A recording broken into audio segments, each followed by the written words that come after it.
Now I'm going to be talking about how to find the limit of a piecewise function. This is a piecewise function. Let me make that into a 2 because that looks like a z. This is a piecewise function.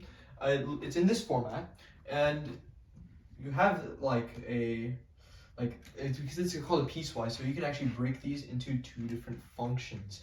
Now their domains will be cut short, and this is what this signifies.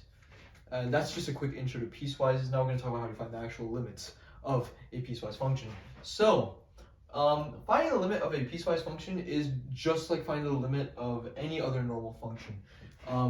So you would take the limit from the left, which in this case would be this part of the piecewise function. So the limit as x approaches -1 from the left for f of x.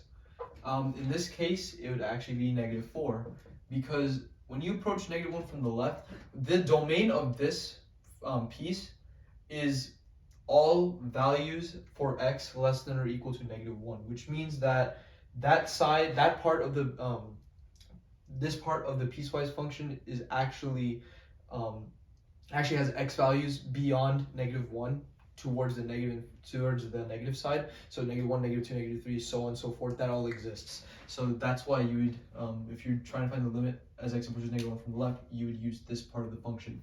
And now I'm gonna go over this part of the function, how you find the limit for that part.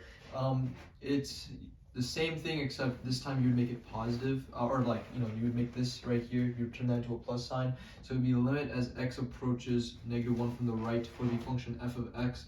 This time it would equal 2, because the domain here is telling you that after -1, all x values are included in this piece of the function. So that's why you would use this part of the piece.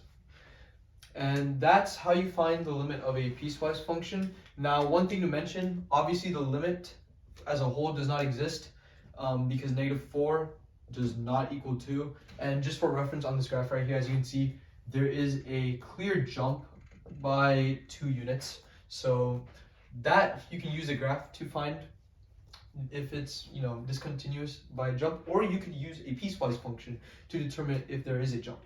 And that's how you find the limit of a piecewise function.